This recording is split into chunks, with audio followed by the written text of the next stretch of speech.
first of all, a lot of renovations have been done on Franklin School Shelter.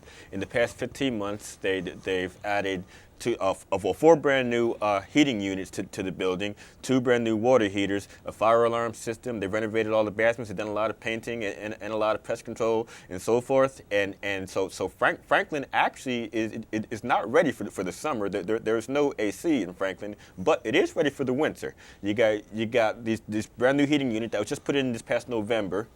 And the new water heaters, like I said, and so Franklin is ready for the winter. You're going to close it on October 1st, right before hypothermia sets in, and that doesn't make an awful lot of sense. And then also, it's between 2 metro stations. It's near a lot of bus routes, and so it's in a prime location, especially for anybody who wants to go to work.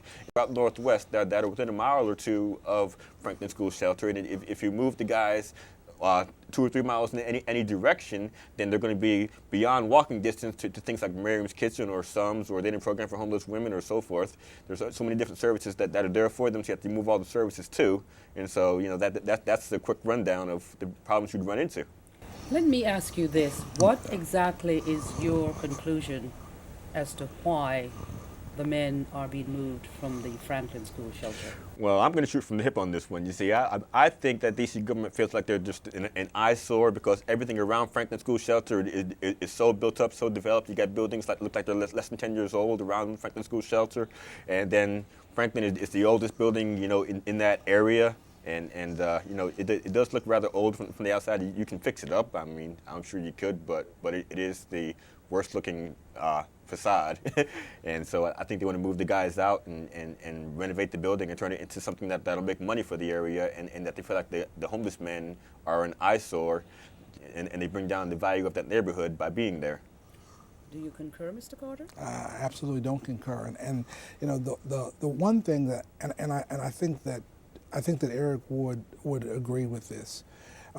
Since I have, in my short tenure here, my short 10 months in the district, we have been transparently honest with everybody for what this approach has been. Okay, what our rationale for what we're doing, and how we were going to go about it, and we have gone right to the customer that we are attempting to serve and explained our motives. Okay, and the motive here for me, and since I am the person with the responsibility of executing this, okay, and I have been in conversations with the mayor and the city administrator, and what the mayor said to me is he said this when he was on council, that was an inappropriate place for us to house homeless men.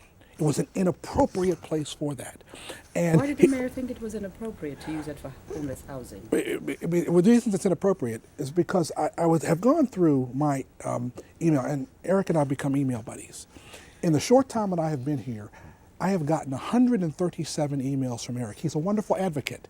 And in a space of how many years? 10 months. 10 months. And 122 of those emails are about problems in Franklin.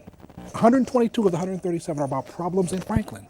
He is an articulate advocate for the challenges in that building. Okay, and I don't think that there is nobody who would say that there is something sacred to that particular building. Okay, I believe that the sacred covenant that the district has with its homeless neighbors is to provide safe and affordable shelter while we help them grow beyond. So because that building is not, it is not near what it should be, it's not near the quality that our homeless neighbors deserve, we're going to close that building and provide different shelter.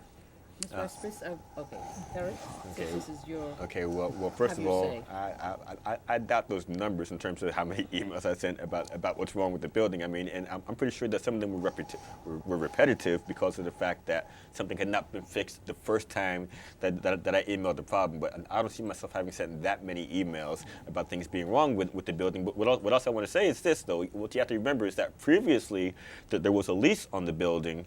That lease has since been annulled. And there's no intended use for the building. And so what you're going to end up with is that Franklin's going to be an empty building, and then you're going to have homeless people that need somewhere to stay, and those were the very circumstances that created Franklin School Shelter in the first place, and then you're going to close the building right before hypothermia sets in, and then you're going to find out that you need more space, and you got these heaters and this water heaters in the building, and you're going to say, well, heck, the building's ready for winter, move them back in. And I think in that regard, Gloria, I think what is important is that Franklin and DC Village were a part of, in all candor, a lack of planning on the part of the district. Nobody ever planned for either of those to be shelters long term. They were absolutely meant as short-term solutions, and we just, because we didn't plan, we've just went on and on and on until this mayor said no more. We had never planned for that to be a long-term shelter when it was open, and I think Eric would agree with that. Right. And so therefore, it's not, okay, so well, let's do it this year, let's do it next year, let's do it the next year. No, let's draw a line in the sand because we never saw that as being part of the permanent stock. Let's do what's in the best interest of the customer that we serve and get ourselves better facilities. Okay, well, I should add this too, though, that when I began with the Community St. Franklin Shelter, there were 240 beds in Franklin School Shelter. And then a short time later, they added 60 beds to Franklin School Shelter. Yeah. So now it has 300 beds. And so while you're talking about closing it down, you're showing that you need the additional capacity because you're adding 60 beds.